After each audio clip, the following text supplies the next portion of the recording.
833 times responding to the domestic violence on Polk Street. 833 times responding to the 833 times responding to the responding to the domestic violence on Polk Street. To the domestic violence. To the domestic violence. To the domestic violence.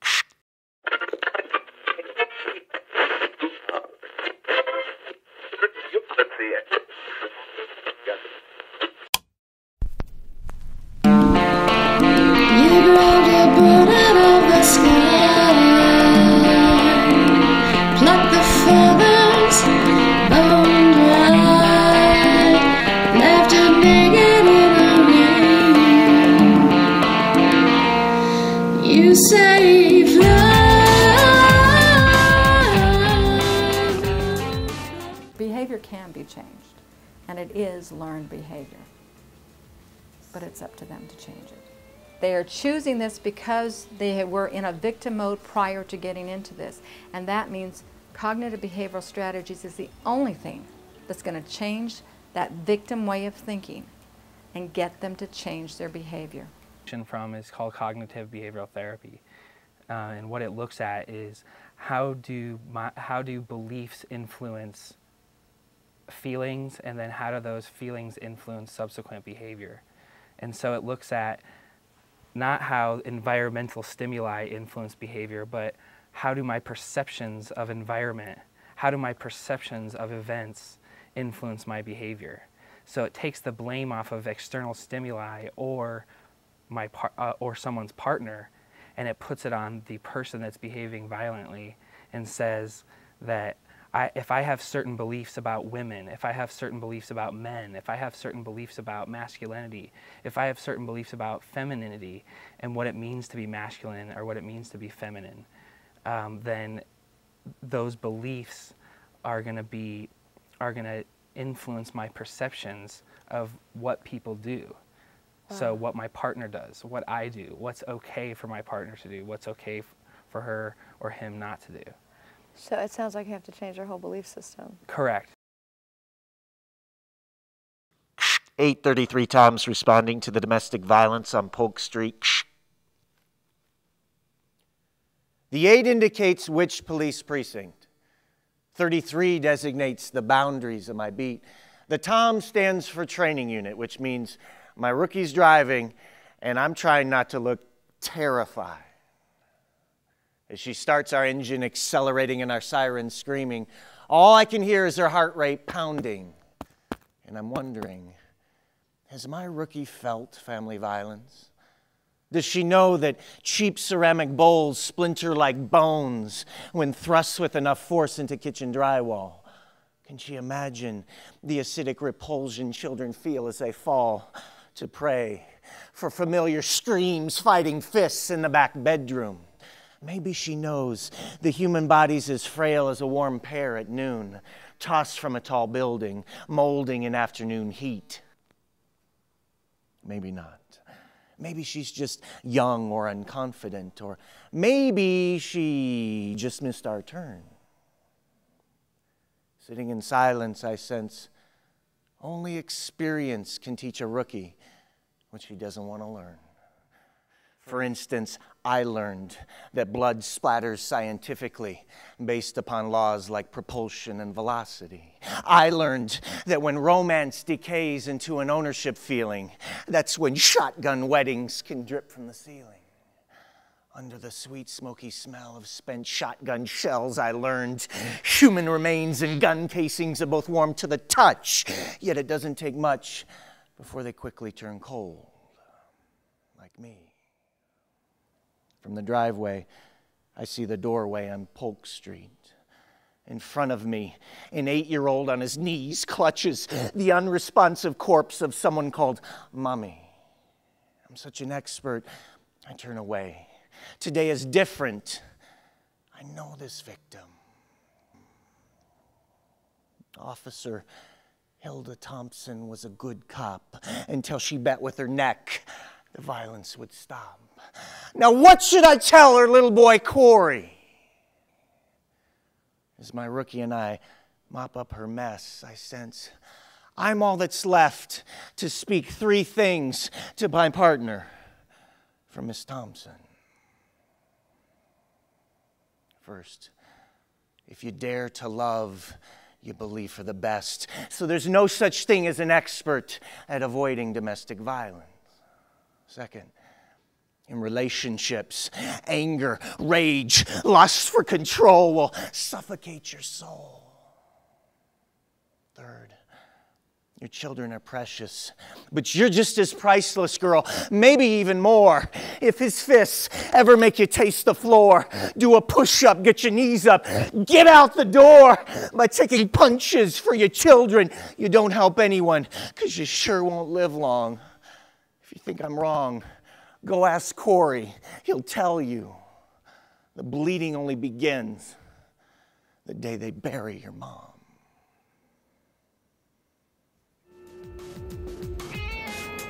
Today I found a dying girl, held her close to me and her, a heart that's dying to be free, so she can fly, bird fly.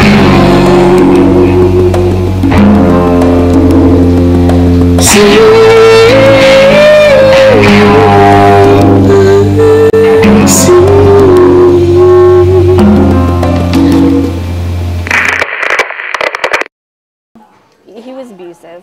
He was cheating, and I knew it, and that's why he started hitting me, was because I was always accusing him of it. And so yeah, it got really bad. It got to the point where the kids were hearing it. You know, Mommy, did Daddy hit you? Like, no, Mommy fell down, you know. And, you know, just, and then, like, the last incident basically was I come home from work and he was getting ready to go out. And, you know, I looked on his pager and there's her number. You know, I knew all her numbers, her work number, her home phone number, everything. I knew who she was because she used to live in our apartment complex. And I'm like, you're going out with her? And he's like, no, I'm not. And he just got tired of me accusing him of it.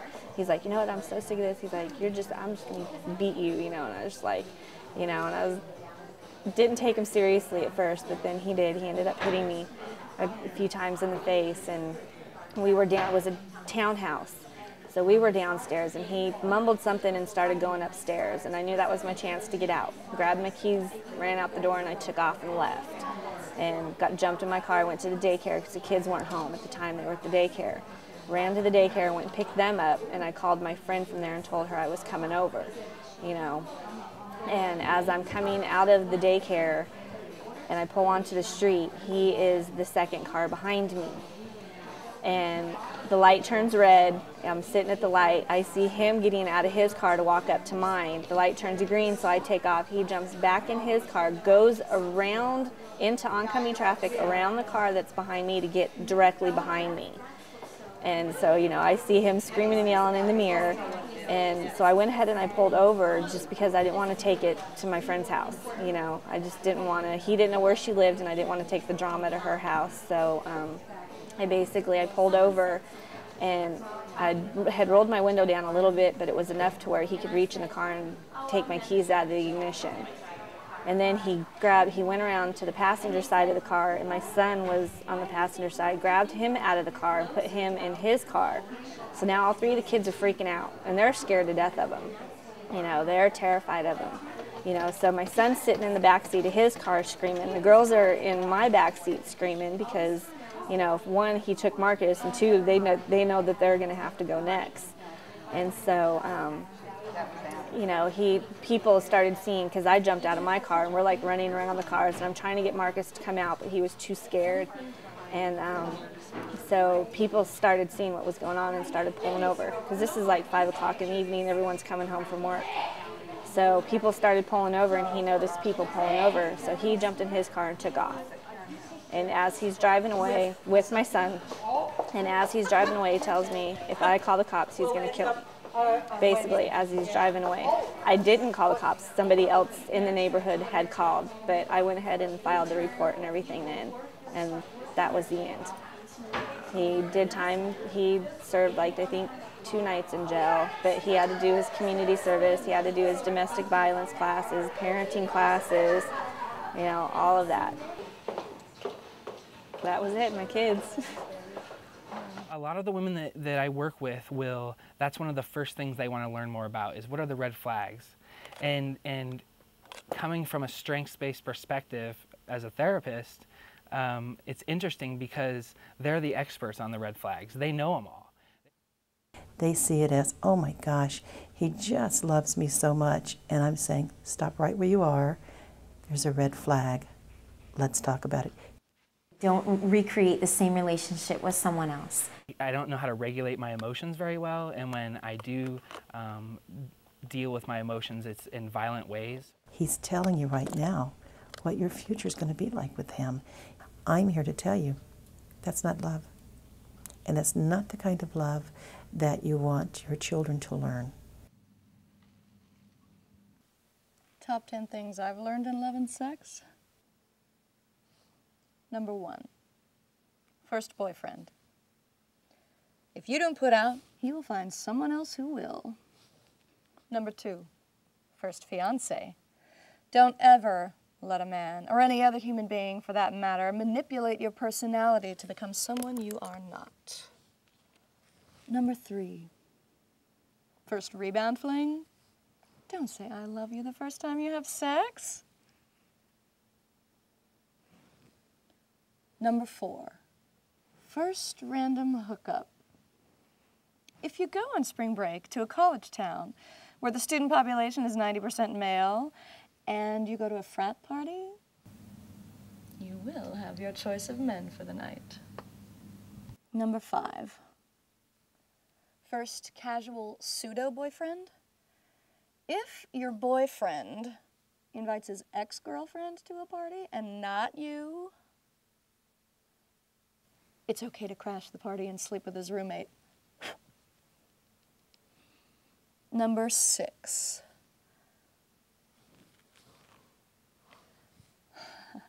first, oops, I slept with my boss hookup. Never sleep with your boss. Addendum 6A, especially never sleep with your boss if you don't find him attractive when you're sober. Addendum 6B, and don't sleep with your boss repeatedly if you never found him attractive in the first place. Number 7, first, oops, my best friend and I are sleeping with the same guy, hookup. If you find yourself in this situation, the guy is never worth it. Number 8, first, mutual crush. True love, although rare and sometimes fleeting, really does exist. Number 9, first self-loving moment. Masturbation is so liberating. Number 10, first bad marriage. Never marry someone who begs you to marry him.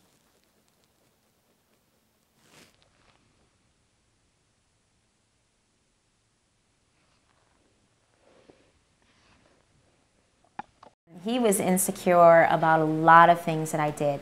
I'm a very bubbly, outgoing, go-get-'em type person, and that made him scared.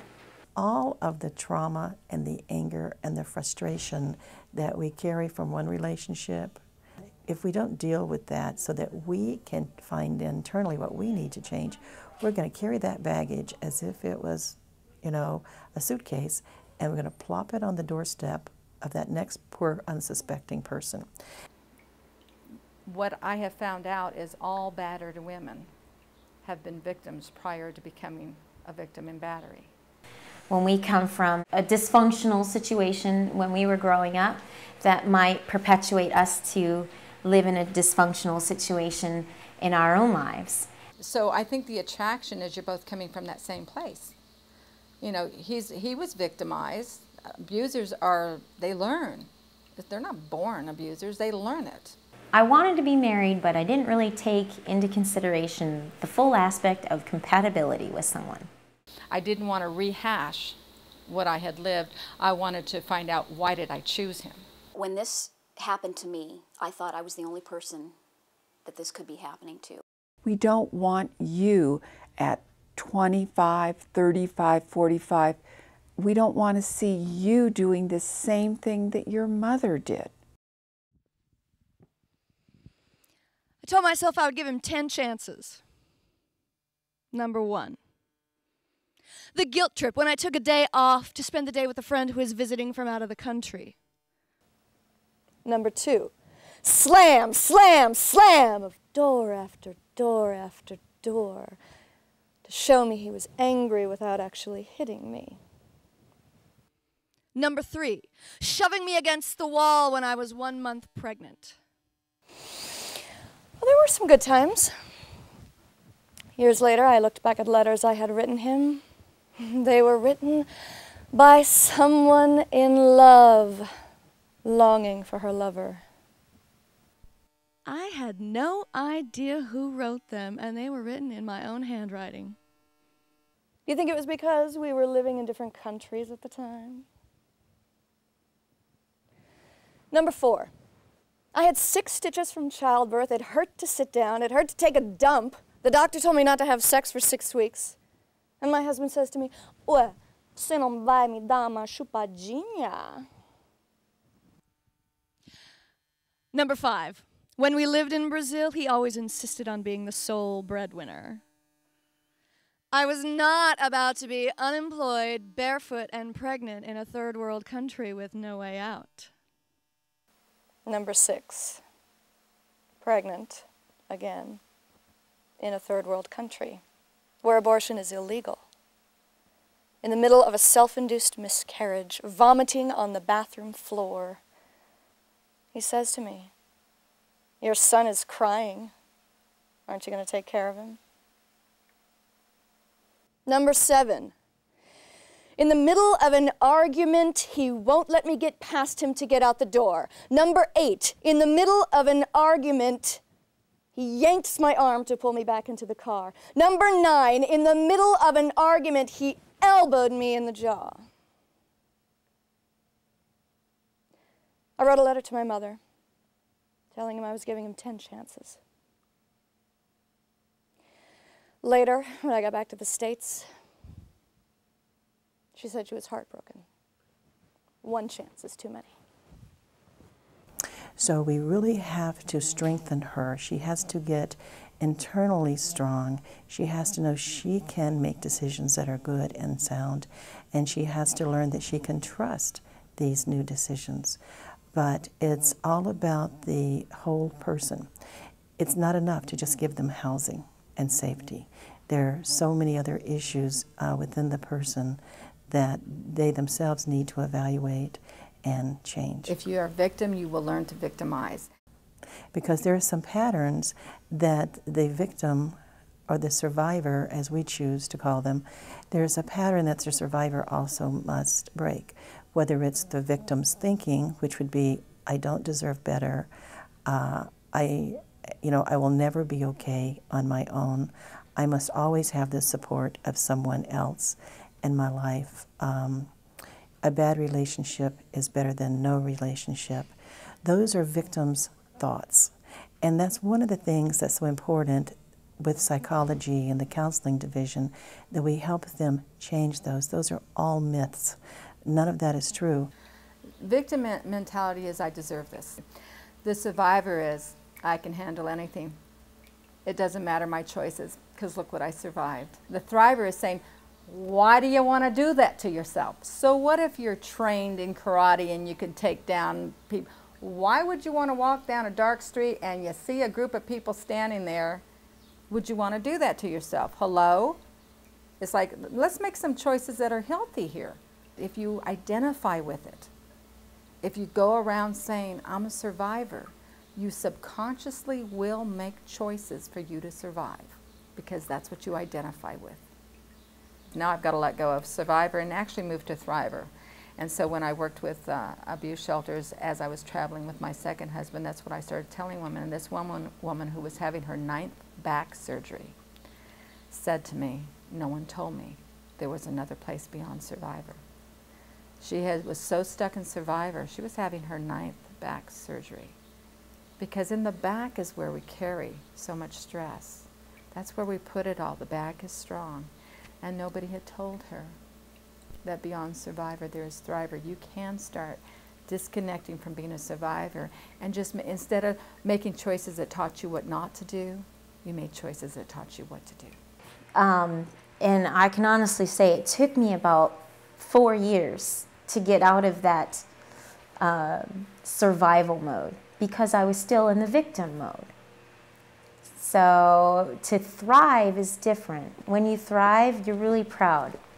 And not just proud, but you are not existing anymore, but you're enjoying your everyday life. You're enjoying waking up in the morning. You're enjoying your children. Top 10 ways not to make love to a woman. When you kiss her,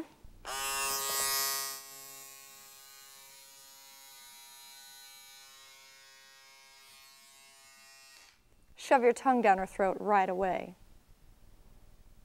Number 2, make sure foreplay is exactly the same every single time you have sex. Obviously, I'm still really sad at the fact that I'm a single mother and never inspired to be. It wasn't supposed to be this way. Number 3, when you have sex, And I can't believe this happened to me. I'm a normal working person. tell her not to move. Number 4, when she loses interest in sex, complain all the time about how she never puts out. Because I wanted to be in a relationship with a man, and all of this happened, and I just felt like this was a dream. Number 5, make sure you bitch and yell every chance you can when she doesn't perform her wifely duties, such as cooking, cleaning, doing the dishes, or washing your underwear. And if she tells you to do the damn dishes yourself, make sure you do them loudly and violently. In fact, break a few things. Then she won't ask you to do them anymore. And I just passed up opportunities left and right, and, you know. Number 6, always compliment her on whatever she cooks for you.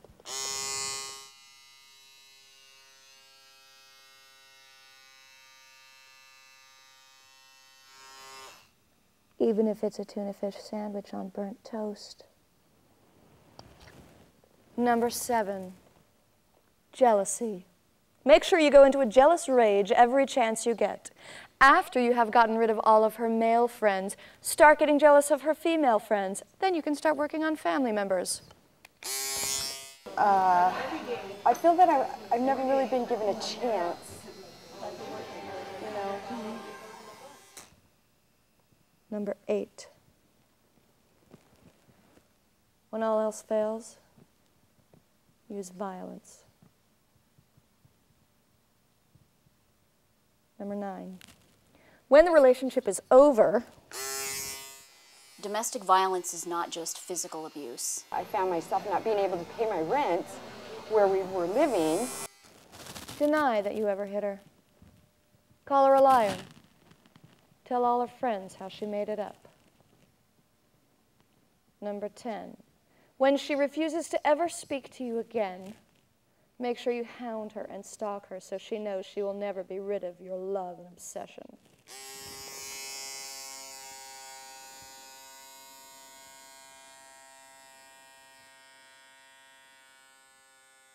It's about emotional abuse. It's about using money to control your spouse.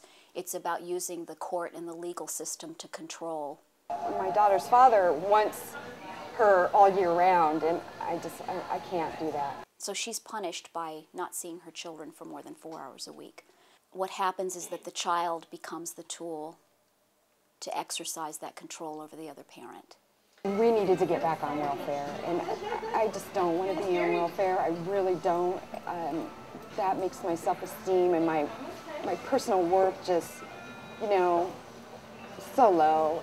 Hopefully now that I know that he's not coming back and things are going to be okay, I decided that I don't want to lose custody of my daughter, and because I can't support her. We lost children, our children, to abusers through a system that is not recognizing what domestic violence is. He petitioned the court for visitation. And she needs pro bono support, and her husband or boyfriend. He had an attorney. I couldn't afford one. They weren't taking, the legal aid wasn't taking visitation cases at that time, so. She's dead in the water. Because I just look at her and I can imagine what it would be like if she were no longer living with me throughout the year. And that's what has given me this drive. And so what basically we're doing is we're going from one domestic violence shelter to another. Wow. Okay. And when I got down here, the domestic violence shelter said I could not come in because my son was over the age of 12. Not only is it hard, and there are a ton of barriers to leaving an abusive situation. Your self-esteem is nil, you have none, and somehow you're supposed to raise, well, somehow I was supposed to raise my 4 kids. I had 5, but one went on his own, and I'm supposed to raise my kids, and I don't know how to do this. I'm glad to hear that women are now saying they need to get out for the children, because back 20 years ago, we didn't know the damage. I think the hardest thing, we've been 3 years, and the hardest thing has been my children, my teenage children, because they too were abused. The sad thing is that when we went into a shelter, we left the abuser, and one thing I never realized is we left the abuser, but then my children started abusing. She's not at fault for the behavior, but she is at fault for her behavior of choosing and staying. And I couldn't understand it. And then we went into counseling, and the counselor said, it's not normal, but it's what they've grown up with, so to them it's normal. And for me to all of a sudden yank them out of it that quick, that they're trying to make normalcy in their lives. And abuse is wrong, but it's normal to them, so they're trying to do it. Just do me a favor. Have a plan in your head what you will do if he does go to that place, because then you will automatically do it. Safety must be the priority. I stayed that many years because of fear. I honestly believe that nothing was going to prevent him from getting to me. I don't care how many cops were out there. I didn't care what. That if he wanted to, he was going to get to me. So my advice would be go into a shelter and don't talk to him. Because the 3rd time is finally when I left him. I had been into shelters before, but each and every time I called him, and each and every time he talked me back. So I would say don't talk to him, go into a shelter, get safe, and just don't talk to him.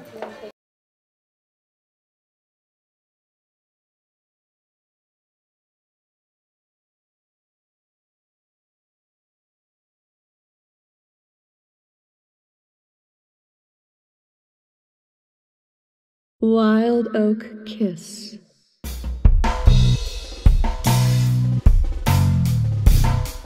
I'm walking through a magical garden.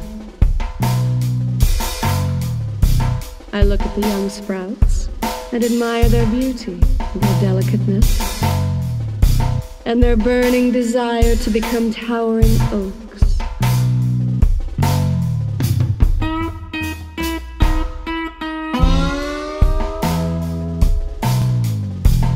I walk through with my watering can, trying to decide which plants need most to be watered.